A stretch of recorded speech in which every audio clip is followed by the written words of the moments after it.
सज्जनों तथा विश्ववासियों, आप लोगों ने देखा और सुना 2 भाग जिसका मैं बना करके आप लोगों को दिया हूं। आज तीसरा भाग बनाने की तैयारी में हूं और आप लोगों ने ये भी देखा कि चतुर्वेदी मैं नहीं कह रहा हूं, इसकी जो वीडियो है उसके नीचे इन्होंने ही लिख रखा है चतुर्वेदी, CHUTURVEDI लिखा है चतुर्वेदी। तो ये चतुर्वेदी के वक्तव्य को आप लोगों ने सुना है जो सत्य से कोसों दूर है। ना तो उसने एक भी वेद मंत्र का हवाला दिया, ना एक वेद मंत्र सुनाया, ना कोई खास कुरान की आयतों को सामने रखा। वो मैं उसी का ही उजागर कर रहा हूं कि वो कहाँ कहाँ झूठ बोल रहा है, कहाँ कहाँ असत्य बोल रहा है। मेरा उद्देश्य किसी को चिढ़ाने का नहीं है, मेरा उद्देश्य किसी का दिल दुखाने का भी नहीं है। मेरा उद्देश्य केवल और केवल सत्य और असत्य को जानना है। सत्य क्या है और असत्य क्या है, सत्य कहाँ है और झूठ कहाँ है, सत्य किनके पास है और झूठ कौन बोल रहा है, उसी की पड़ताल मैं मानव समाज के सामने प्रस्तुत कर रहा हूँ। इसीलिए मैंने बहुत बार कहा है कि उन्जुर इला मा क़ाला वला तंजुर इला मन क़ाला, कि मैं कौन कह रहा हूँ मुझे न देखें, मैं क्या कह रहा हूँ उस पर विचार करें। ऋषि दयानंद ने भी यही किया है। ऋषि दयानंद के भी मंतव्य यही है कि मैं कौन कह रहा हूँ, मैं कौन बोल रहा हूँ उसको न देखो, मैं जो बोल रहा हूँ उस पर विचार करो, चिंतन मनन करो कहाँ तक सही है। इसलिए मैं भी वही बात आप लोगों के सामने रख रहा हूँ। कई लोगों के फ़ोन आते हैं तो आप तो खिलाफ बोलते हैं, कुरान के खिलाफ बोलते, इस्लाम के खिलाफ बोलते हैं। भाइयों, मैं सही बता रहा हूँ, मैं किसी के खिलाफ बोलता नहीं हूँ, ना किसी के खिलाफ बोलने का मेरा उद्देश्य है। मेरा उद्देश्य केवल सत्य का प्रतिपादन करना है। अगर आपको खिलाफ लग रहा है, पर मैं जो बोल रहा हूँ उस पर चिंतन करें कि मैं क्या बोल रहा हूँ, कहाँ से बोल रहा हूँ। अगर मैं झूठ बोल रहा हूँ, अगर मैं कुरान से प्रमाण नहीं दे रहा हूँ, गलत बयानी कर रहा हूँ, तब तो मैं दोषी हूँ। अगर जो मैं बोल रहा हूँ वो कुरान में है तो मुझ पर क्यों दोष लगा रहे हैं।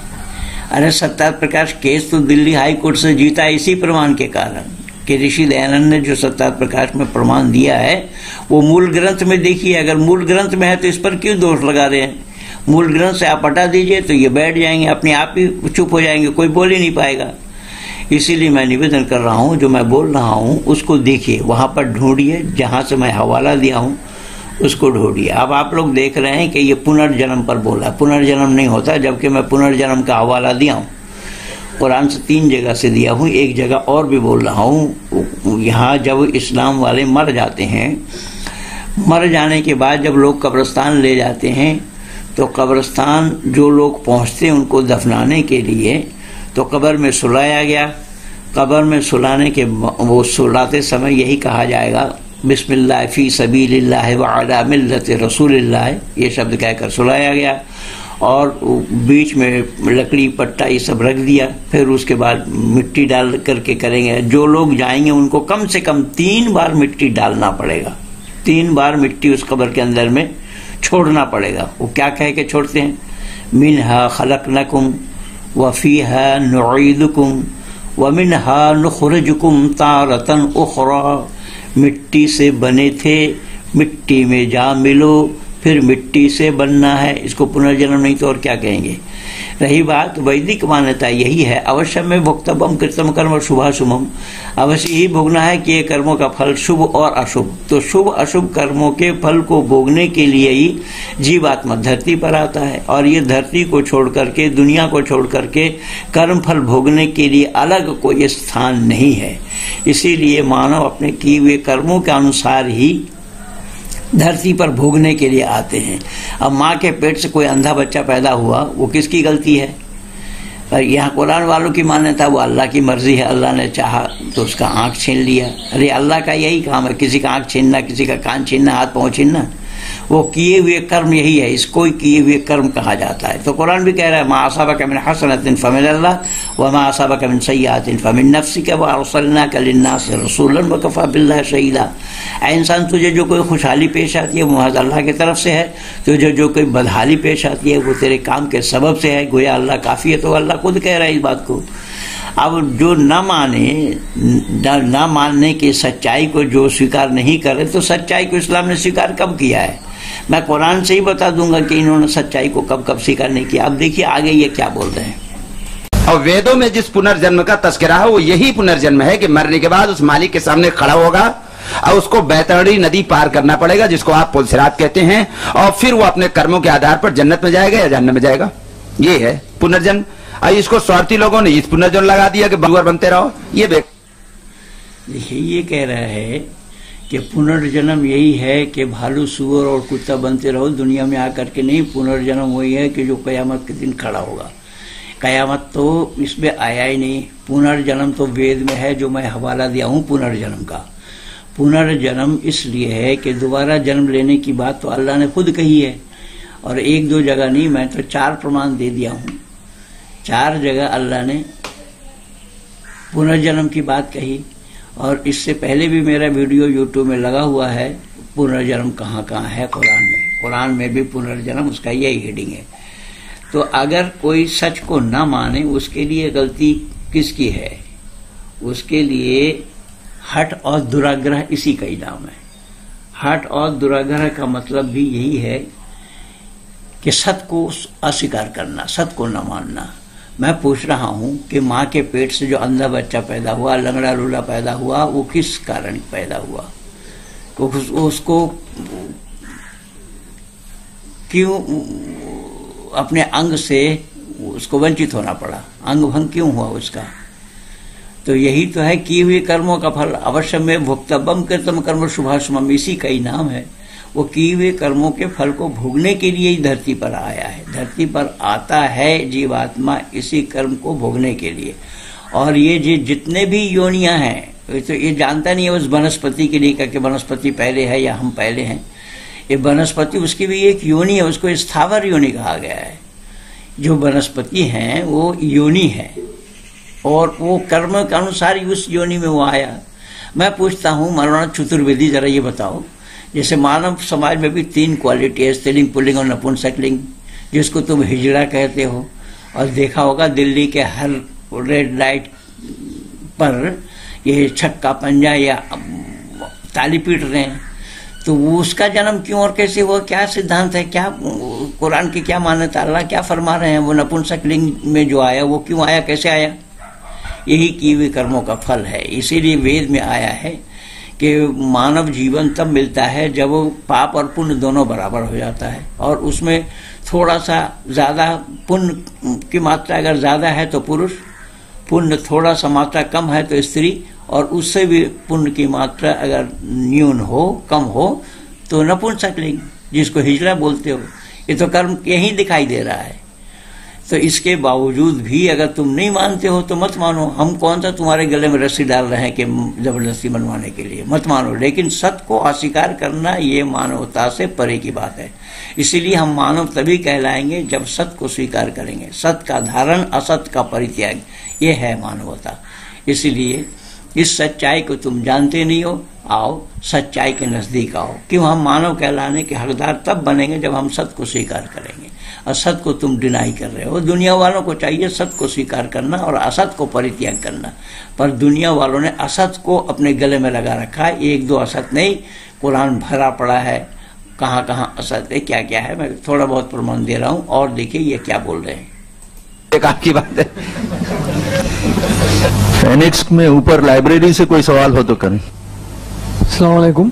वालेकुम अस्सलाम। मौलाना, ये इल्मी सतह पर हिंदुओं में, जैसे हमने कहा कि भाई रूह का जो मसला है इस्लाम में, तो हम ये कहते हैं कि भाई इंसान की रूह जो है वो अब्दियत के दर्जे में आती है और अल्लाह की जात उससे मावरा है। और हिंदुओं में इल्मी सतह पर ये बहस बहुत चलती है कि आत्मा और ईश्वर एक है। तो इसका क्या जवाब है उनके यहाँ और हमारे यहाँ? के ये फर्क है हमारे में? कुरान ने कहा कि रूह खुदा का अम्र है, और जब खुदा ने अपना अम्र आपके जिस्म के अंदर से उठा लिया तो आपका जिस्म बेजान और मुर्दा हो गया। तो ये सही है कि आपके जिस्म को मौत आई, रूह को मौत नहीं आई। और हिंदुओं के यहाँ ये है, वो भी यही मानते हैं कि जो ये शरीर है ये बेजान है, लेकिन रूह जो है, आत्मा जो है वो मरती नहीं है। लेकिन यहाँ उस शब्दों के जंगल में भटकते हुए यहाँ तक पहुंच जाते हैं कि रूह को बराह रास्त खुदा ही मान लेते हैं। ये गलत है। और उस गलती की वजह यह है कि उन्होंने जहां देखा चमत्कार वहीं कर लिया नमस्कार। समझ रहे ना आप? एक लंबी तफसील है। ये जो आपकी बात है, ये शब्द बिल्कुल गलत है। वैदिक सिद्धांत में इसमें कुछ लोगों का ख्याल है कि ईश्वर, प्रकृति और जीव ये तीनों अलग चीज हैं वेद के आधार पर। लेकिन इस आत्मा को अगर परमात्मा माने तो यह गलत है। अहम ब्रह्म अस्मि शब्द गलत है कि मैं ब्रह्म हूं। अगर मैं ब्रह्म हूं पर ब्रह्म को ढूंढूंगा क्यों? अगर यह रूह उस परमात्मा का अंश है, बताते हैं ईश्वर अंश जीव अविनाशी, तो ईश्वर है क्या जिसका अंश निकाला है? वो ठोस है, तरल है या गैस है? जिसके अंश निकालेंगे, इन तीन दशा में अंश का निकाला जाना संभव होगा। ये तीनों में से वो नहीं है। और परमात्मा का अंश अगर जीवात्मा है तो जीवात्मा में जो गुण है वही गुण होना चाहिए। परमात्मा में जो गुण है वही गुण जीवात्मा में होना चाहिए, लेकिन नहीं है। परमात्मा सृष्टि की रचना करता है और मनुष्य के अंदर में एक मक्खी का टांग तैयार करने के लिए भी क्षमता नहीं है, तो एक कैसा हो जाएगा? ये वेद इसीलिए मना किया है। ये मान्यता अलग है। लेकिन कुरान की मान्यता क्या है उसको तो आपने बोला नहीं। पर रूह जो है अल्लाह ने कहां से बनाया? रूह अल्लाह को बनाने का किस चीज से, कौन सा रॉ मटेरियल है जिससे रूह बनती है और बनाए जाते हैं? अल्लाह ने आदम के अंदर में रूह डाल दिया, आदम को तैयार करके आदम में रूह डाल दिया। अय्युहा रूह उदखुल फी हाज़िहिल जसद, ये कहा कि अल्लाह को रूह मिला कहां से? किस चीज से बनाई अल्लाह ने रूह? इस रूह की मान्यता क्या है? कुरान के आधार पर, इस्लाम के आधार पर रूह को बनाया कैसे जाता है? अल्लाह को भी तो मालूम नहीं है कि रूह किस चीज से बनती है, रॉ मटेरियल क्या है, किसको रूह कहा गया है। जबकि रूह बनाने की चीज नहीं है, वो बना है। रूह अनादि है। ये कुरान नहीं जानता, इस्लाम नहीं जानता इसको। अब देखिए, आप लोग देख रहे हैं इसके जो कार्यक्रम चल रहा है ये IRF वाला का ही है, इस्लामिक रिसर्च फाउंडेशन। ये अब उसका डॉक्टर जाकिर नाइक के संगठन का ही है। और डॉक्टर जाकिर नाइक के संगठन भारत में बैंड है, लेकिन ये कैसे उसका इस्तेमाल करते हैं ये मैं नहीं समझ पाया। और डॉक्टर जाकिर नाइक जैसा ही पढ़ा लिखा जाहिल है, उसके पास भी एक सवाल का जवाब नहीं है।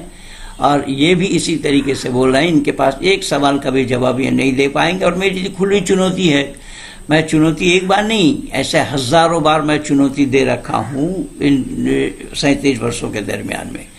आए इस सच्चाई को लेकर के, जो वो बोल रहे हैं उसी को ही लेकर के आए ना।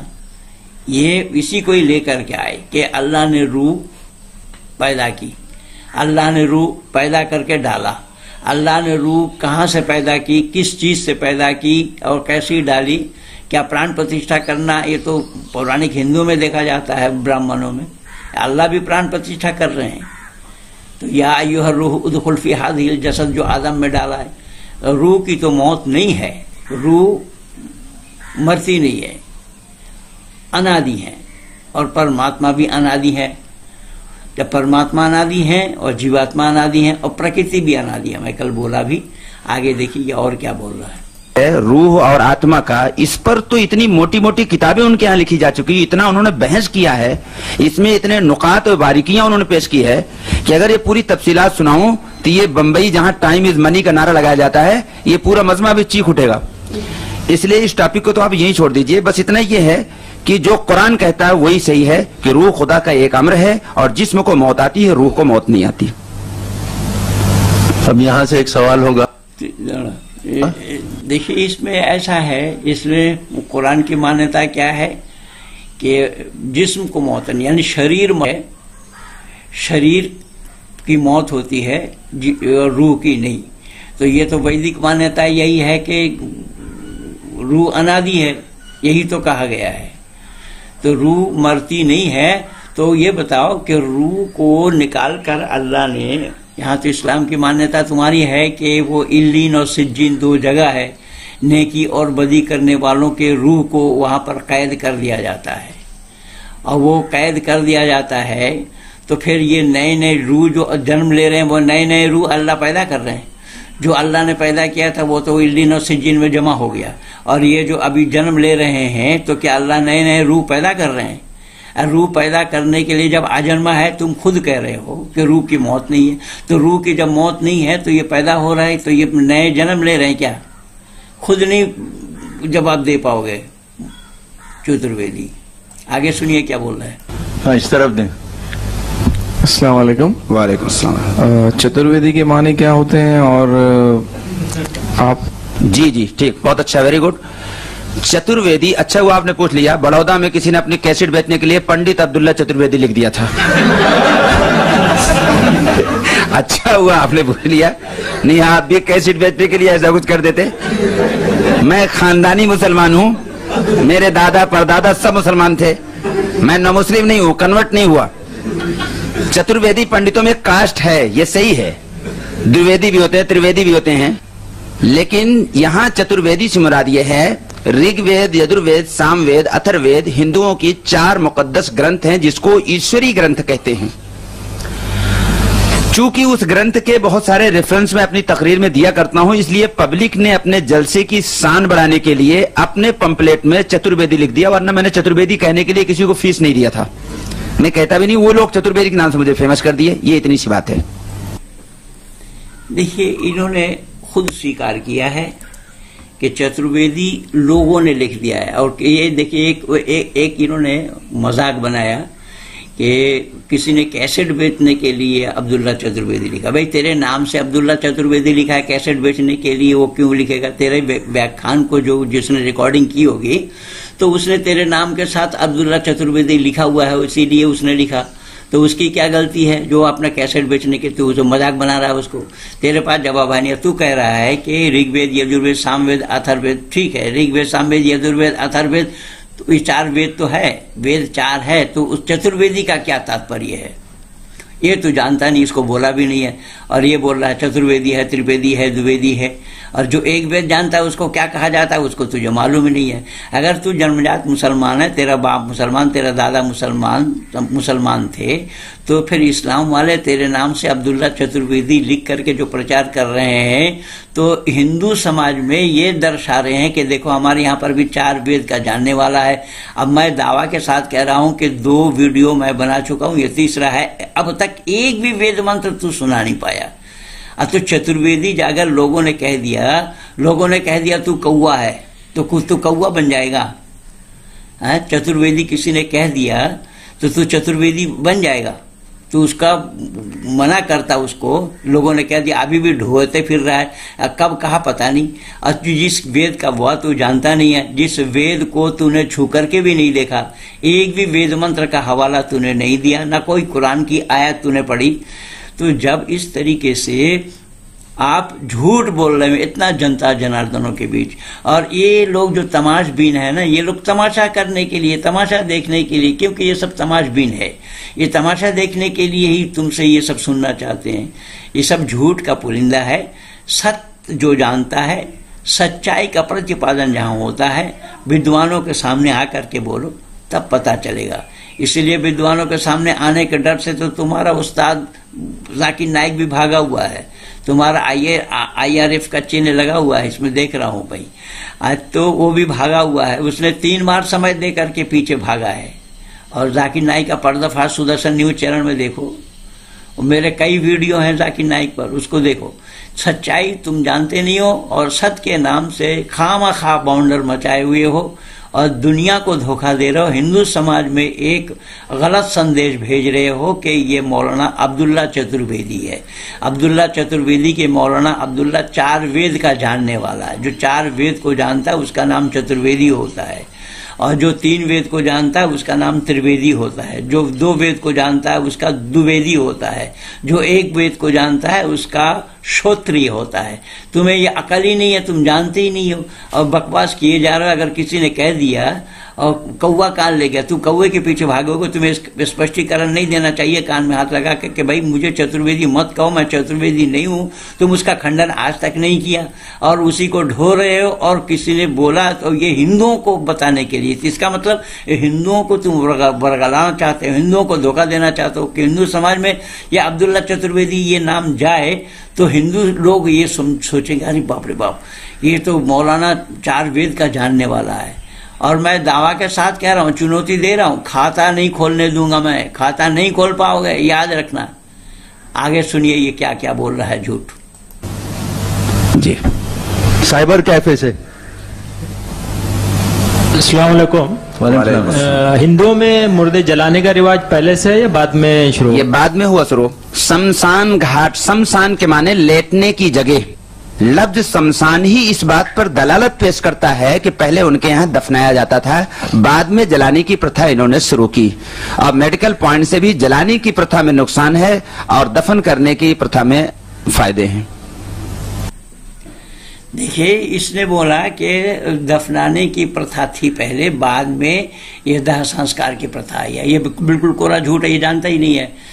दाह संस्कार की प्रथा आदि सृष्टि से ही है, दफनाने की प्रथा नहीं है। और जो दफनाने की प्रथा तुम बतला रहे हो, उस दफनाने की परिपाटी तो अल्लाह को भी ज्ञान नहीं था। अल्लाह ने कौवे से सिखाया, इंसान को कहाँ से आया? अल्लाह ने कौवे से इंसान को ज्ञान दिया है। अरे चुल्लू भर पानी में डूब मरो, तुम लोग ये सच्चाई से कोसों दूर हो, जानते नहीं हो।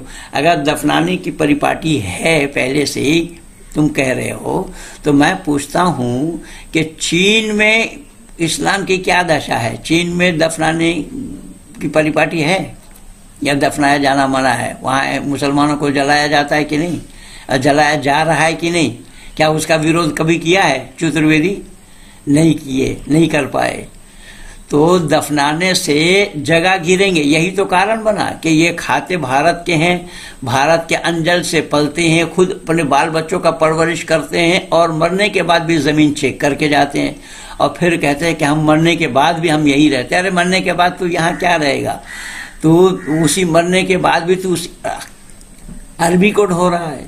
तेरी संस्कृति तो अरबी का है, तो खुद कह रहा है इस बात को। इस्लाम गवाह है कि मरने के बाद भी जुबान अरबी हो जाएंगी। इसीलिए दाह संस्कार कराने में और दफनाने में दोष क्या है? दफनाने में मुर्दा सड़ गल करके वहां गंदगी पैदा होगी और कई बार जानवर उस कब्र को खोदते हैं, मुर्दा बाहर आ जाता है, मुर्दा वहां सड़ा हुआ गंध निकलता है, चारों तरफ रोग फैलता है, बीमारी फैलती है। और दाह संस्कार कराने में तो वो साथ साथ वो सब समाप्त हो जाता है, वायुमंडल में वितरण हो जाता है।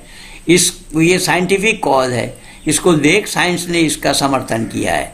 ये अकल नाम की कोई चीज नहीं है तेरे पास, तो केवल हिंदुओं को चिढ़ाने के लिए ये सारा कह रहा है।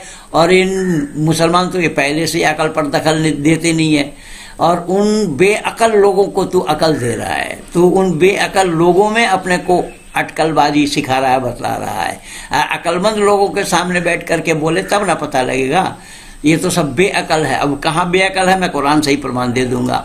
आज ये तीसरे भाग में मैं कुरान से ही प्रमाण दे दूंगा कि बेअकल क्यों और कैसे है। अब यहाँ से एक सवाल होगा, इधर दें आप माइक। अब्दुल्ला भाई, आपने जो अखिली दलील पेश की थी जिस तरह की बीवी को शेयर करने की जी, तो उस कौम को हम कैसे पेश करते हैं जो जिसमें द्रौपदी का जिक्र मौजूद है और जिसको पांडव ऑलरेडी शेयर कर चुके हैं? वो असल में उनके यहाँ जहाँ इस किस्म की बात फंसती है, हरि कथा अनंता कह के आगे निकल जाते हैं कि ये तो उस मालिक की लीला है, उसकी कथा अनंत है, इसको आप नहीं समझ सकते, आम लोगों के लिए ये रूल नहीं है। वो तो श्री कृष्ण जी के भक्त है, इसलिए उनके लिए वो एक बात ऐसी जुबान से निकल गई कि जो आई है बांट लो। अब वो कुंती जी के मुंह से निकल गया, इसलिए वो पांचों ने उसको संभोग किया, वरना आम लोगों के लिए ये रूल नहीं है। ये उनकी तावीलात हैं। तावीलात कितने अंबार उनके यहाँ हैं कि दुनिया में कहीं नहीं मिलेंगे। इसलिए आपको वो खुद ही चुप कर देंगे कि हमारे यहाँ मजहबी रूल नहीं हो, तो किसी एक के लिए ऐसा हो गया, ठीक है।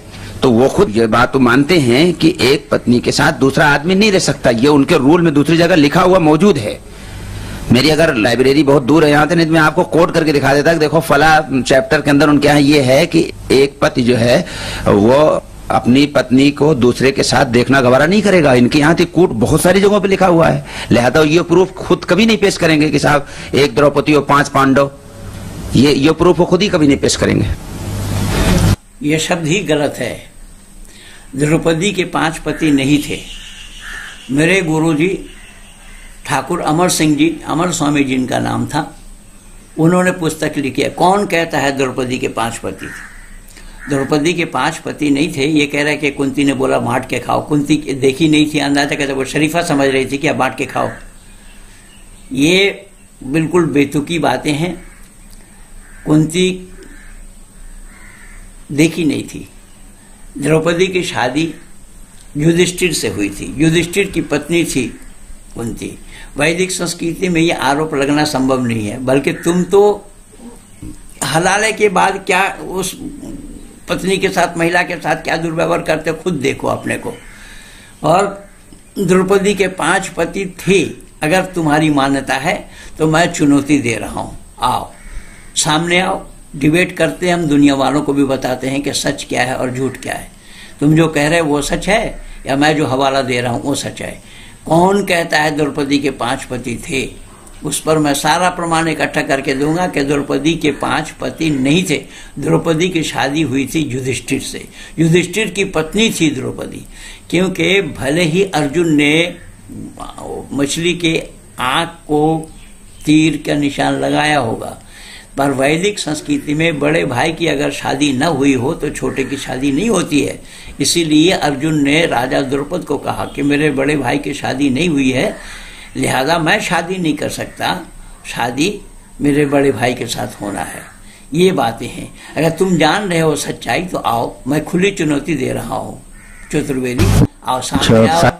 सामने आने से डिबेट करके हम इसका निराकरण निकालते हैं, निष्कर्ष निकालते हैं, ताकि दुनिया वालों को भी सच्चाई का पता लगे कि सही अर्थों में द्रौपदी के 5 पति थे या 1 पति थे। साइबर कैफे से अस्सलाम वालेकुम। वालेकुम सलाम। मैं जानना चाहता हूँ कि अपनी हदीस में 1,24,000 अंबिया है, तो उसके हिसाब से हिंदू में गौतम बुद्ध है वगैरह बड़े बड़े सो कॉल्ड गॉड बोलते हैं, तो उनको अंबिया जैसे मान सकते हैं हम, और क्या आपका ख्याल है? उनके बारे में ना तो हम कोई बुरी बात कहें, ना उनके बारे में हम ये अकीदा करें को नबी थे, बस खामोश से अख्तियार करें। जिसके बारे में कोई तहकीक, कोई सबूत नहीं है, ना हम उसकी तस्दीक करें, ना उसकी हम तकजीब करें। यही हमारे रसूल का हुक्म है।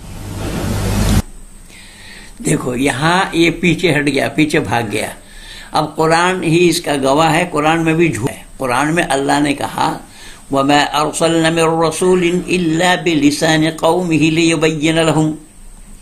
ये एक जगह नहीं, कई जगह आया है। ये अल्लाह ने क्या बोला कि मैंने हर एक कौम की जुबान में रसूल भेजी। और रसूल जबकि इनके यहाँ 4 होते हैं, केवल 4 हैं, दाऊद, मूसा, ईसा और मोहम्मद। ये 4 रसूल हैं जिन पर अल्लाह ताला किताबें नाजिल की हों, उनको रसूल कहा जाता है।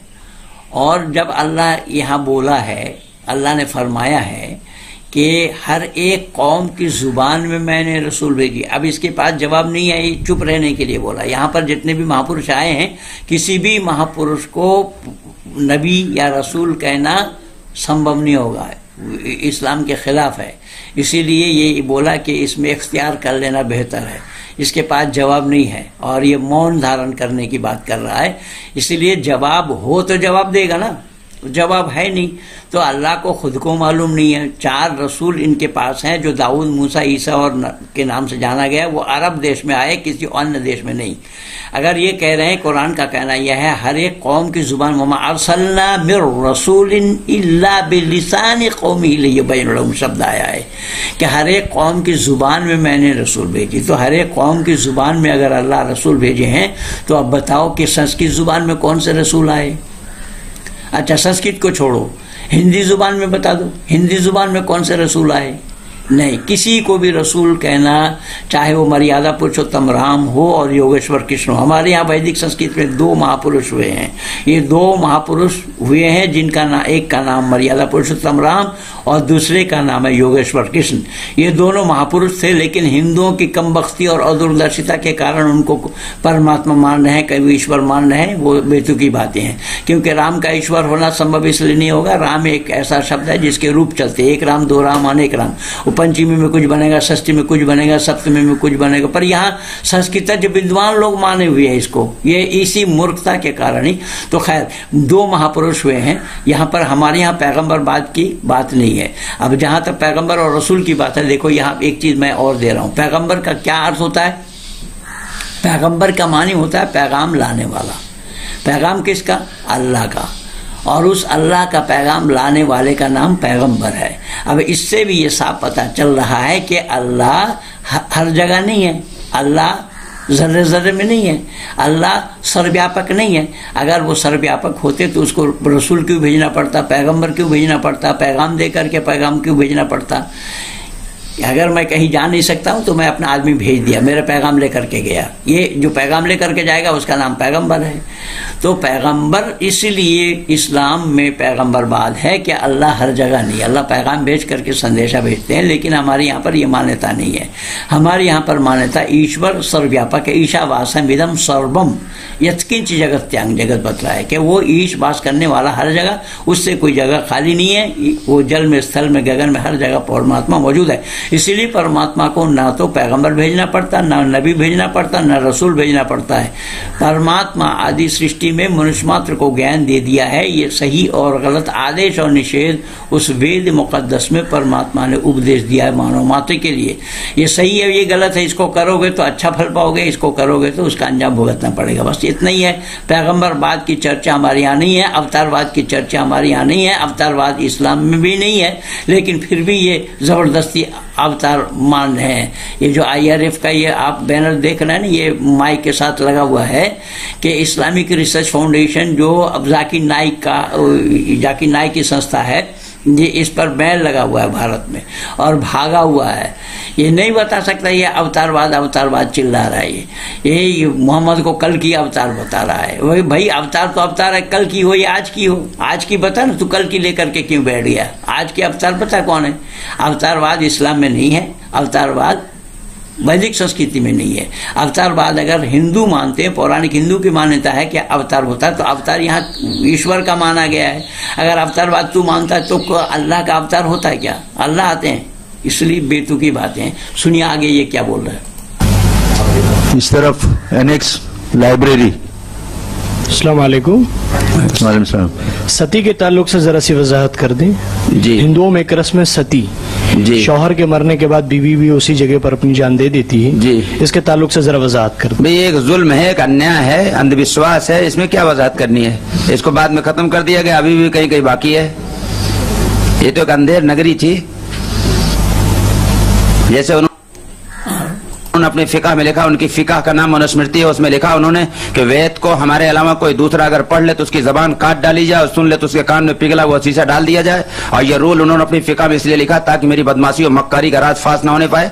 तो ऐसी चीजों, देखिए ये कितना गलत बयानी कर रहा है। मनुस्मृति ये शब्द कहीं भी नहीं है, ये तो शंकराचार्य के वाक्य हैं। मनुस्मृति ये क्यों आने जाएगा कि वेद पढ़ ले तो शीशा पिघाल कर कान में डालो, पढ़ ले तो जुबान काट लो? ये विधि नहीं है।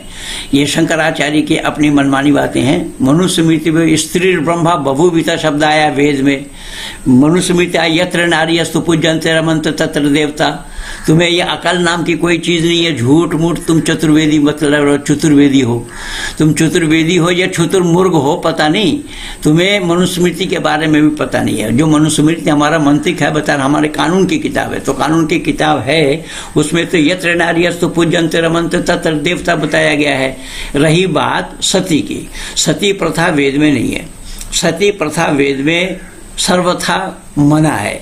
और सती प्रथा के खिलाफ। तो राजा राम मोहन राय के बड़े भाई की मृत्यु के बाद जब उनके भाभी को उसी चिता में जला दिया गया था, तो उस काल में राजा राम मोहन राय का काल कब था तुम्हारे IRF के जन्मदाता को भी मालूम नहीं है, तुम क्या बताओगे। राजा राम मोहन राय का जन्म हुआ था 1772 में। राजा राम मोहन राय ने 1826 में ये सारा काम किया था। ब्रह्म समाज की स्थापना 1826 में हुई। राजा राम मोहन राय ने अंग्रेजों के साथ मिलकर के कानून बनाया इस सती प्रथा के खिलाफ। ये तो जो स्वार्थी लोग हैं वो अपने स्वार्थ के लिए, अभी पिछले दिन राजस्थान में भी हुआ है, रूप कुमार नाम की महिला को जलाया गया था।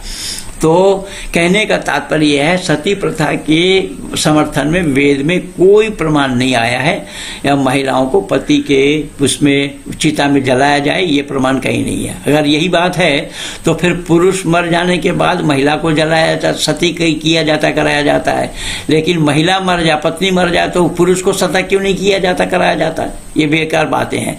लेकिन एक चीज मैं हिंदुओं के दिल और दिमाग में डालना चाहता हूं। देखिए, यहां माइक में IRF स्पष्ट लिखा है और ये मुसलमानों की जमावड़ा है। क्या मुसलमानों में सती प्रथा की परिपाटी है? सती प्रथा के रिवाज इस्लाम में है? तो इस्लाम वालों को में जाकर के इस्लाम वालों की तरफ से ये सती प्रथा के जो हिंदुओं की रीति रिवाज है, क्या कुछ हिंदुओं ने, अकल के दुश्मनों ने वेद को न मानते हुए, सच्चाई पर पर्दा डालते हुए, अकल पर पर्दा डालते हुए इस काम को किया है? अब हिंदुओं में क्या है, वहां ये इसकी चर्चा क्यों हो रही है जब IRF का कार्यक्रम चल रहा है? तो यानी मैं ये बताना चाहता हूं कि हिंदुओं को किस तरीके से बदनाम करने की साजिश इन लोगों का है। ये बंधुओं याद रखना, ये जो बोल रहा है ये संगठन जाकिर नाइक का बना हुआ है। मैं आज इसका उजागर कर रहा हूं और इसमें साफ साफ शब्दों में यहां दिखाई, मैं इसको बाकायदा माइक दिखा इसलिए रहा हूं, उसके माइक में ही IRF स्पष्ट शब्दों में लिखा हुआ है। इसको देखिए, इसका मतलब ये हुआ केवल हिंदुओं को चिढ़ाने के लिए, हिंदुओं को कोसने के लिए, हिंदुओं को बदनाम करने के लिए ये साजिश रची गई है। और जाकिर नाइक ने किस तरीके से आतंकवाद को बनाया, आतंकवादियों को बनाया, आतंकवाद को बढ़ावा दिया, क्या क्या हुआ वो सब आप लोग जानते हैं। और ये भी उसी संगठन का ही है, ये लफाजी कर रहा है। और मैं दावा के साथ खुली चुनौती, एक वो अकल का दुश्मन और है हैदराबाद वाला इलियास, उसको भी मैं खुली चुनौती दे रखा हूं। वो कह रहा है कि मैं जाकिर नाइक का बेटा हूं, और बेटा है, अब तेरा बाप तो भागा हुआ है, आज तक सामने नहीं आ पाया। बाप को भी ले आ सामने, तब पता लगेगा कि तेरा बाप जानता है या तू जानता है।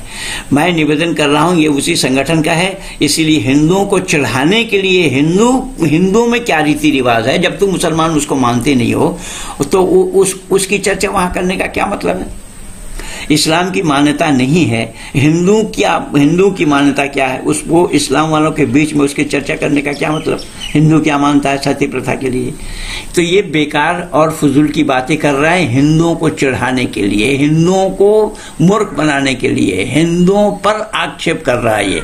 इसलिए ध्यान से सुनिएगा, ध्यान से देखिएगा कि ये जाकिर नाइक का ही मंच है।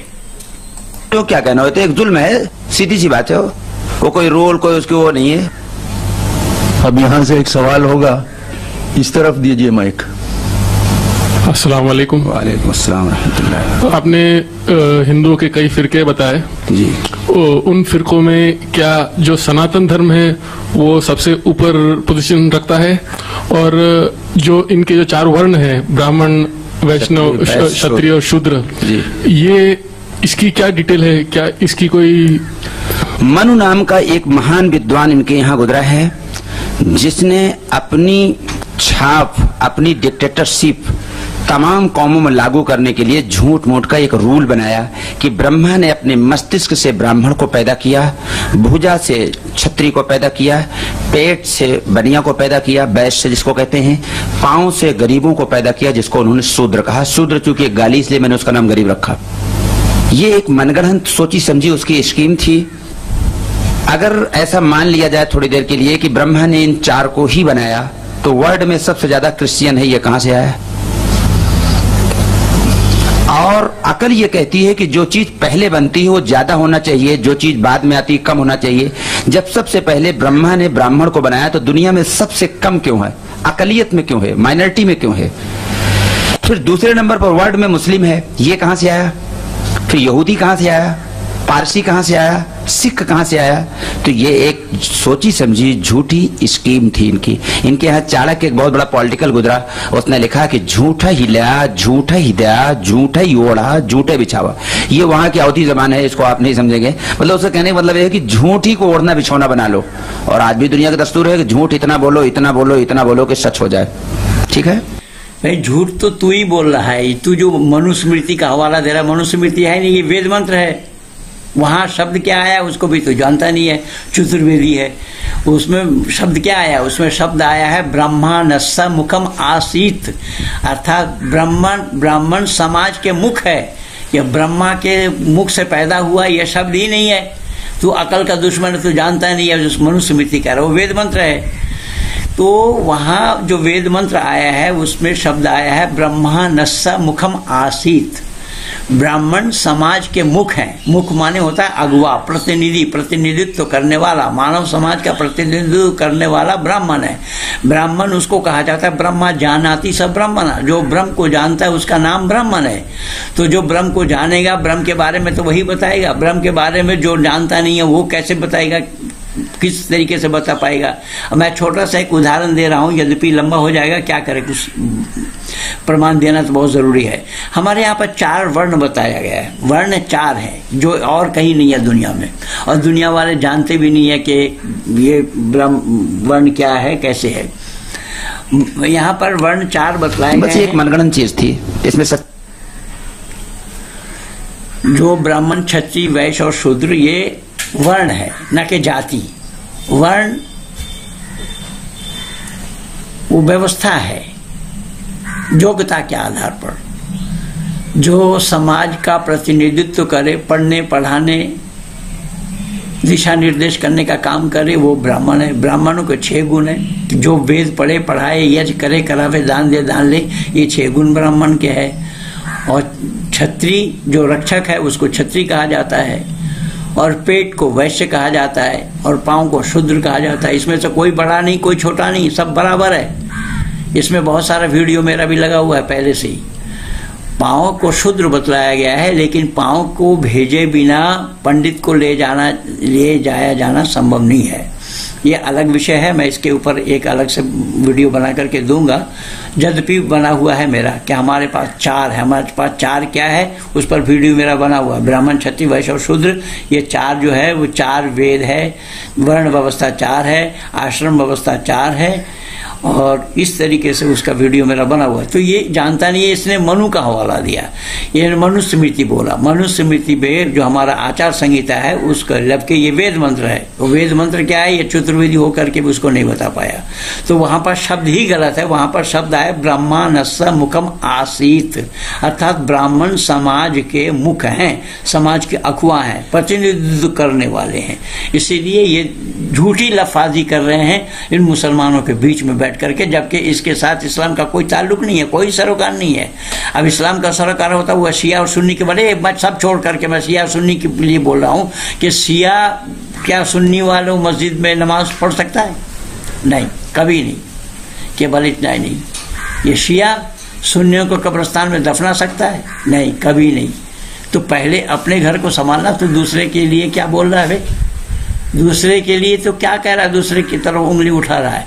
तो अपने को संभाल, पर शिया सुन्नी का मसला ही हल कर ले पहले, जो इसके ऐसे ही बहुत है। मैं पूछना चाहता हूं अकल के दुश्मन, जरा ये बता, हसन और हसन को किसने मारा था? कोई आरएसएस वाला गया था क्या वहां पर? कोई विश्व हिंदू परिषद वाला ने जा करके मारा था क्या है? हसन और हसन को किसने मारा था? हजरत मोहम्मद साहब के नवासे को। इसलिए मेरे सामने खाता ना खोल पाया है आज तक कोई, और तेरा बाप तो भाग रखा है तेरे मेरे से, मेरे डर के। सुदर्शन न्यूज चैनल देख ले, वहां पर जाकिर नाइक का पर्दाफाश। तो क्या बकवास करने लगा यहाँ पर? इसके लिए सुनिया और क्या बोल रखा है, झूठ का पुलिंदा लेकर के ये बैठे हैं। सच्चाई कुछ नहीं है। साइबर कैफे से सवाल हो तो करें। अस्सलाम वालेकुम व रहमतुल्लाहि व बरकातहू। वालेकुम सलाम। ये भविष्य पुराण या और किसी उपनिषद में मोहम्मद सल्लल्लाहु अलैहि वसल्लम को डिफाइन किया है जहां पर वर्ड मलिच्छा आया है? मलेच्छा। मलेच्छा नहीं, मिलेच्छ तो नहीं आया। महारु स्थल निलंगन छेदी तो आया है कि रेतीले मैदान में पैदा होंगे और खतना कराने वाले। निलंगन छेदी के मतलब खतना करने वाला, ये तो मौजूद है, मिलेच्छ लफ्ज नहीं आया। देखिए, अब इन पूछना चाहता हूं इन अकल के दुश्मनों से, इसीलिए कई बार मेरी जुबान खराब होती है कि इन लोगों से मैं पूछता हूं कि इन इस्लाम वालों में इसका क्या तात्पर्य है। अच्छा, फिर दूसरी बात है कि ये पुराणों के बारे उपनिषद भी बोल नहीं पाया, वो उपनिषद भी बोल नहीं पा रहा, ये भी हवाला नहीं दे पा रहा है। अब ये शब्द कहीं भी नहीं आया वेद में और पुराणों में और किसी भी ग्रंथ में मोहम्मद का नाम नहीं है। अब वेद में आने का तो सवाल पैदा नहीं हुआ, तो मैं इसका बहुत वीडियो लगा हुआ है मेरा। वेद का वाह नहीं, जो वाह नहीं जानता है वो वेद का प्रवचन कर रहा है। अब यहाँ वेद में मोहम्मद का नाम क्यों आएगा? वेद में किसी व्यक्ति विशेष के नाम की चर्चा नहीं है, वेद में किसी व्यक्ति विशेष का नाम का उल्लेख नहीं है, किसी का वंशावली नहीं है, और कुरान तो वंशावली है सब। तो मैं निवेदन कर रहा हूं कि वेद में अगर मोहम्मद का नाम है, अगर जाकिर नाइक भी बोला है, जाकिर नाइक को मैं इसमें घेरा था कि अगर ये बोल रहा है कि वेद में मोहम्मद का नाम है, तो वेद में मोहम्मद का नाम है तो उस वेद को देखेंगे तो वेद दुनिया की लाइब्रेरी में सबसे पहली पुस्तक वेद बताया जाता है, और उस वेद में मोहम्मद का नाम आया है जब कुरान का जन्म भी नहीं हुआ था। तो वेद में मोहम्मद का नाम आया तो उस वेद को पकड़ लेना चाहिए, कुरान का क्यों ढो रहा फिर? पहली बात। दूसरी बात यह है कि वेद में किसी के नाम की चर्चा नहीं है, किसी का नाम का उल्लेख नहीं है, किसी का नाम का वर्णन नहीं है, क्योंकि पक्षपात का दोष लगेगा परमात्मा पर। इसलिए ये कह रहा है खतना का, वो कहाँ से ये हवाला दिया है, वो कहाँ से कौन सा श्लोक बोला, कहाँ का बोला, इसका कोई प्रमाण नहीं दिया उसने। वो खतना कराने वाला बोला, जबकि मोहम्मद का खतना हुआ नहीं था, मोहम्मद का खतना हुआ ही नहीं था। वो माँ के उदर से ही वो आधा खतना चमड़ा हटा हुआ पैदा हुआ था। ये इसको अनेक प्रमाण है, वो तो मैं इनकी किताबों से भी प्रमाण दे दूंगा। तो मैं निवेदन कर रहा हूं कि ये जो छेदी शब्द बोल रहा है, ये छेदी है या सुराकी है, ये तो वही जाने, लेकिन कहीं का हवाला ये नहीं दे पाया और ना दिया है। तो ये बेतुकी बातों को केवल हिंदुओं को चढ़ाने के लिए या चिढ़ाने के लिए, हिंदुओं को अपमानित करने के लिए ये सब शब्द जाल इन लोगों का ये बिछा हुआ है, सब जाल बिछा रहे हैं। ये सच्चाई से कोसों दूर है, सच्चाई को ये जानता ही नहीं है। आगे मिलेच्छ तो ये बाद में यहाँ के कुछ मुतासिब लोगों के देन है, मिलेच्छ कोई भविष्य पुराण की चीज नहीं है। नेक्स्ट लाइब्रेरी की तरफ से हो। अस्सलाम वालेकुम। वालेकुम अस्सलाम।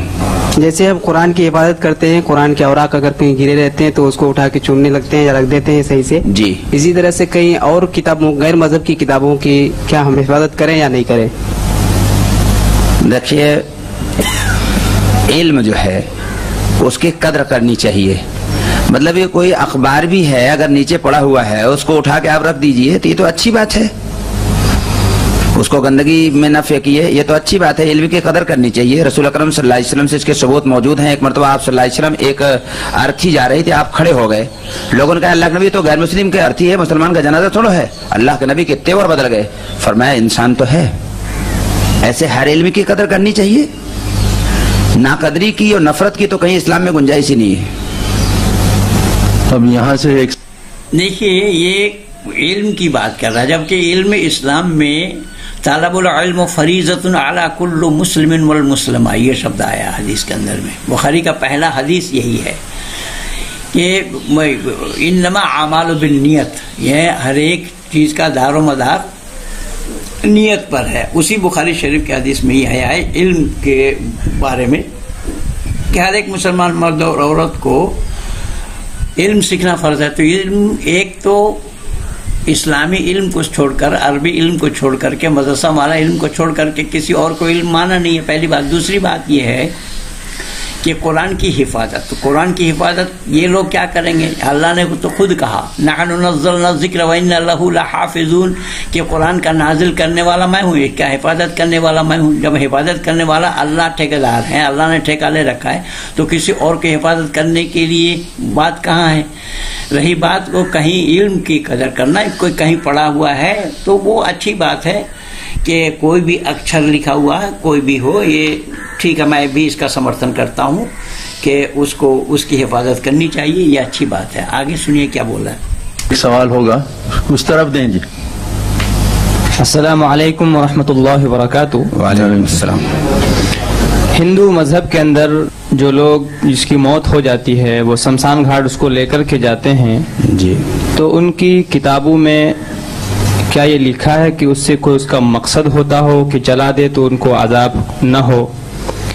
और अगर मुर्दे को जलाया जाता है तो क्या उस मुर्दे को उस वक्त तकलीफ होती है या नहीं होती है? उसके बारे में गीता से मुताल्लिक कुछ तफसील।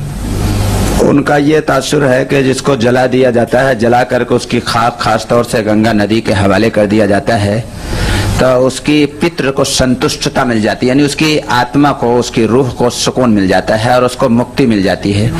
ये उनका ख्याल है। लेकिन मोहतरम, इससे पहले आप एक बात ये जान लीजिए कि ये जो मजहब है, इस मजहब में पंडित जवाहरलाल नेहरू की ज़बानी एक बात बता दूं कि सच्चाई नाम की कोई चीज़ नहीं है, सिर्फ इनकी अपनी मन गढ़ंत कुछ ख्यालात हैं जिसको इन्होंने बना लिया है, और इसमें कोई सच्चाई नाम की चीज़ नहीं है। और ये देखिए, इन्होंने हिंदू मजहब कोई मजहब नहीं है, सच्चाई नाम की कोई चीज नहीं है, इसका प्रमाण किसका दिया? जवाहरलाल नेहरू का। जवाहरलाल नेहरू क्या वो कोई ऋषि थे?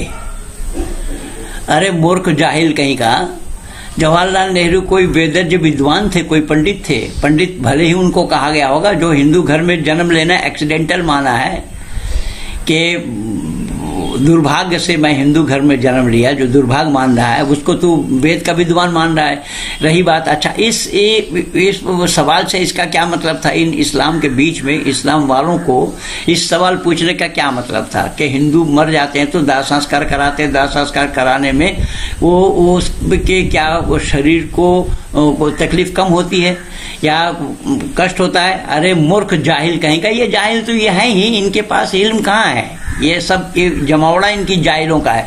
आइए मैं कुरान से हवाला दे करके वाणी को विराम को ले जाऊंगा। ये जाहिल कैसे है, मैं इसका हवाला दे रहा हूं, देखिएगा। ये कह रहे हैं कि दाह संस्कार कराने में उसको तकलीफ कम होती है। ये कैसा जाहिल है? देखिए, शरीर में आत्मा है तो जिंदा, शरीर से आत्मा निकल जाने का नाम मुर्दा। तो जब शरीर से आत्मा निकल जाने का नाम मुर्दा है,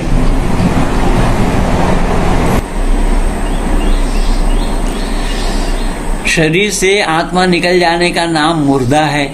शरीर से आत्मा निकल गई तो उसको थोड़ा ही पता लग रहा है, उसको जलाया जा रहा है, काटा जा रहा है, क्या किया जा रहा है। अब इतनी सी अकल इन लोगों के पास नहीं है, क्योंकि अकल पे इनको दखल नहीं है, मना कर दिया है। ये अकलमंद कहाँ से बनेंगे? एक छोटा सा प्रमाण मैं दे रहा हूँ, और ये भी बकवास किया है, जबकि कोई संदर्भ ही नहीं था इस सवाल को वहां उठाने का, फिर भी बिना संदर्भ का ये बोला है। मैं एक छोटा सा हवाला कुरान का दे रहा हूँ। अब देखिए यहाँ पर अल्लाह ने क्या कहा कि वही क़ाल इब्राहीम रब्बी अरनी कैफ़ तुहिल मौत क़ाल अवलम तुमिन क़ाल बला वलाकिन लियत्मइन्ना क़ल्बी क़ाल फ़ख़ुज़ अर्बअतम मिन अत-तैर फ़सुरहुन्न इलैका सुम्मा जअल अला कुल्लि जबलिन मिनहुन्न जुज़अन सुम्मा उदउहुन्न यातिनका सअया वअलम अन्नल्लाह अज़ीज़ुल हकीम। ये अल्लाह ने जिक्र फरमाया है। यहाँ सुनिएगा, जरा गौर से सुनिएगा कि दिमाग इनके पास है या नहीं, ये सच है या नहीं। कुरान में ऐसे ही किस्सा भरे पड़े हैं। मैं तो पहले ही बोला हूँ, कुरान किस्सा और कहानी की किताब। यहाँ क्या बोला देखिए, और वह वाकया भी याद करो जब इब्राहिम ने खुदा से दरखास्त की कि आप मरे को जिंदा कैसे करते हैं परवरदिगार, तो देखा कि तुम मुर्दों को कैसा जिंदा करते हैं। खुदा ने फरमाया क्या तुमको यकीन नहीं है? इब्राहिम ने अर्ज किया कि हाँ यकीन तो है, मगर मैं अपने आंख से देखना चाहता हूँ। तो अल्लाह ने क्या बोला? मेरे दिल को पूरा इत्मीनान हो जाए, ये बोला उन्होंने। तो वहाँ 4 परिंदा लेने के लिए बताया। 4 परिंदा ले लो और उसको टुकड़े टुकड़े करो और पहाड़ के ऊपर रख दो, उसका नाम लेकर के बुलाओ तो वो आ जाएगा। मैं पूछना चाहता हूँ, वहाँ 4 परिंदा क्या क्या लिए गए? तफसीर इब्न कसीर में अलग अलग करके लिखा है, और भी बहुत सारी किताबों में लिखा है। एक कबूतर, एक मोर, एक कौवा और एक मुर्गा। ये 4 लिया और 4 को काट करके एक साथ मिला दिया। एक साथ मिला देने के बाद फिर वो पहाड़ के ऊपर रख दिया और उसका नाम ले लेकर के पुकारा। तो वो जैसा वहां से उड़ता हुआ आया। बताइए, ये किस्सा है कुरान का, ये किस्सा कुरान में बताया गया है। केवल इतना ही नहीं, मैं पूछना चाहता हूं कि इसमें देखिएगा कि मोर के पंख मोर में लगा। अगर अल्लाह होने का या अल्लाह मुर्दा को जिंदा करने का प्रमाण देना चाहते हैं, अगर कौवे के पंख मोर में लगते तब तो बात बनती, लेकिन अल्लाह ये नियम को भंग कर नहीं सकता है। अल्लाह नहीं, अल्लाह से बढ़ करके कोई शक्ति हो तो भी ये नियम भंग किया जाना संभव नहीं होगा। तो ऐसा ही किस्सा भरा पड़ा है वहां पर। तो और भी बोला है, मसलुद्दीन फकुन अमवालम फी सबीलिल्लाह अमवात फी सबीलिल्लाह हब्बातिन अम्बात सबआ सनाबिल फी कुल्ल सुंबुलतिन मिअतु हब्बात वल्लाहु युसाफिल मन यशा वल्लाहु वसीउन अलीम। और जो लोग अपने मालों में से खर्च करते हैं, वहां ये बताया गया है। और क्या कहा गया, ये कुरान में क्या कहा, देखिए किस्सा और उसी में ही। औ कल्लज़ी मर्रा अला क़रियतिन वहिय ख़ावियतुन अला उरूशिहा क़ाला न युह्यी हाज़िहिल्लाहु बअद मौतिहा फ़अमातहु अल्लाहु मिअता आमिन सुम्मा बअसहु क़ाला कम लबिस्त क़ाला लबिस्त यौमन औ बअद यौमिन क़ाला बल लबिस्त मिअता आमिन फ़न्ज़ुर इला तआमिका व शराबिका लम यतसन्ना वंजुर इला हिमारिका वलनजअलका आयतन लिन्नास वंजुर इला कैफ़ नुनशिज़ुहा सुम्मा नक्सुहा। तब ये कुरान अल्लाह ने क्या कहा, वही इब्राहिम का किस्सा जिसको अभी परिंदा के लिए वो अल्लाह ने बोला। अल्लाह ने बोला कि देखो वहां पर तुम जाओ, आगे जाओ। तो आगे एक गांव पर से होकर के गुजरा और वो देखा कि सब वो लोग छत पर ओंधे पड़े थे। तो उससे पूछा अल्लाह से कि भाई इसको जिंदा कैसे करते हो। अल्लाह ने कहा कि जाओ, तुम्हारे पास जो खाने पीने का सामान है उसको रख दो और वहीं बैठ जाओ, गधा को भी बांध दो वहीं पर। उसने ऐसा किया और ये सुबह का वक्त था जब उसके आत्मा को निकाल दिया, रूह को अल्लाह ने निकाल दिया। और 100 साल के बाद उसके रूह को लौटा दिया अल्लाह ने। 100 साल के बाद जब रूह को लौटा दिया तो अल्लाह ने पूछा कितने दिन से सो रहे हो। तो इब्राहिम ने बोला एक दिन भी पूरा नहीं हो, क्योंकि उठने का वक्त शाम का था, वो सुबह को सो रहा था। तो अल्लाह ने कहा कि तुम एक दिन बतला रहे हो, देखो तुम अपने गधे की तरफ, जी गधे का पिंजर दिखाई दे रहा है, कंकाल बन गया, बिल्कुल हड्डी दिखाई दे रहा है। जब गधे का 100 साल में हड्डी बन गया, 100 साल से तुम सो रहे हो। अब यहाँ कमाल देखिए कुरान के, ये किस्सा कैसा गप है, ये गप कैसा है देखिएगा। 100 साल में तो कुरान की इस गप में गधे का कंकाल बन गया, लेकिन वो खाने पीने का जो सामान रखा था वो बिल्कुल तरोताजा रहा। अब खाने पीने का सामान को तरोताजा रखना या रहना ये क्यों और कैसा संभव हुआ, ये है गप कुरान का। ये गप है या गप्पा है ये तो आप लोग विचार करेंगे। लेकिन मेरा सवाल यहाँ है, मैं पूछता हूँ इस चतुर्वेदी से कि चतुर्वेदी तुम ये बताओ कि 100 साल में गधे का तो कंकाल बन गया और इब्राहिम का शरीर का कंकाल क्यों नहीं बना, और खाने पीने का जो सामान था वो बिल्कुल तरोताजा रहा, बिल्कुल सड़ा गला नहीं, ये क्यों और कैसा संभव हुआ। अब इस एक किस्सा से आप लोग अंदाजा लगा सकते हैं। ये मैं आयत ये बोला सूरह बकर का आयत नंबर 200, वो सूरह बकर का आयत नंबर 259 और 260 को। अब ये देखिएगा 259 और 260 में ये किस्सा अल्लाह ने बयान किया है। अब जो किस्सा है ये गप है, गप और गप्पा ये दोनों मिला हुआ है। अब इस तरीके की गप कुरान भरा पड़ा है और कुरान खुद कहा है, इस पर मोहर लगाया है और इसे कुरान का बखान कर रहे हैं ये लोग, जहां पर अकलियत चिल्ला रहा है। दिमागी स्तर कहाँ है इन लोगों का, दिमागी संतुलन कहाँ है इतना कि ये सच माना जाएगा कि दिमाग का संतुलन खोने पर ही इसको सच माना जाएगा कि गधा का तो 100 साल में कंकाल बन गया, पिंजर दिखाई दे रहा है, हड्डी दिखाई दे रहा है, और इब्राहिम जू का तू रहा, इब्राहिम का शरीर पिंजर क्यों नहीं हुआ, खाने पीने का सामान क्यों तरोताजा रहा। ये कह रहे कि यही तो अल्लाह की करामात है। अरे तमाशा को तुम करामात बताते हो, असत को झूठ को तमाशा मानोगे तो तुम्हारे पास दिमाग कहाँ है। इसीलिए तो अल्लाह ने मना कर दिया, ज़ालिकल किताब ला रैब फीह, इस किताब में जो बात लिखी उसको शक न करो, उस पर संदेह न करो, ये झूठ को भी संदेह न करो। मना किया है कि ये कोई भी स्वस्थ दिमाग वाला इस किस्सा को सच मान सकता है क्या, सच माना जाना संभव है क्या। तो इसी तरीके से ये किस्सा भरा पड़ा है जिसके ये बखान ये लोग कर रहे हैं। तो मैं यहीं पर ही रोक रहा हूं, बाकी देखेंगे। ये तीसरा भाग है, ये अब्दुल्ला चतुर्वेदी के विचारों को मैंने तीसरा भाग में आप लोगों को दिया हूं। इस तरीके का ये इन लोगों का ये षड्यंत्र चल रहा है कि हिंदुओं को किस तरीके से वर्गलाया जाए, हिंदुओं को किस तरीके से उनकी यानी हिंदुओं में कमी ढूंढ रहे हैं, हिंदुओं के कमी को ढूंढ करके हिंदू घराने के बेटा बेटी को मुसलमान बनाने की षड्यंत्र है। इसीलिए मैं बार बार हिंदू घराने वालों को कहता हूं कि कुरान क्या है उसको पढ़ो, उसको जानो, उसको समझो, उसको समझने का प्रयास करो कि क्या बात कही गई है, ये दिमाग से तस्लीम करने वाली बात है या नहीं। अगर दिमाग से तस्लीम करने वाली बात नहीं है फिर भी उसको धर्म कहना, उसको सच मानना, ये केवल मुसलमान बनाने का ये षड्यंत्र इन IRF वालों का है। और मैं आज आप लोगों को दिखा दिया, बता भी दिया कि ये षड्यंत्र डॉक्टर जाकिर नाइक द्वारा चलाया हुआ है।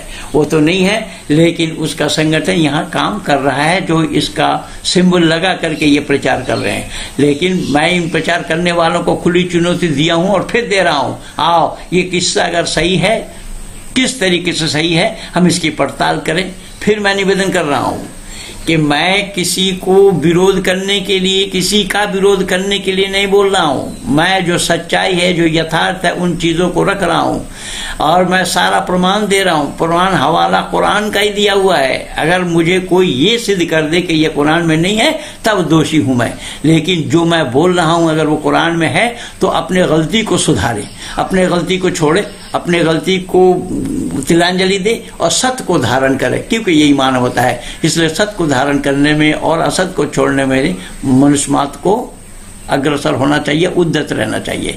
इन्हीं शब्दों के साथ मैं अपने वाणी को यहीं पर ही विराम दे रहा हूं। आप सब लोगों को बहुत बहुत धन्यवाद। इस वीडियो को, ये वीडियो अच्छा लगे तो इस वीडियो को सब्सक्राइब करना, लाइक करना, शेयर करना, आइकन बिल दबाना न भूलना।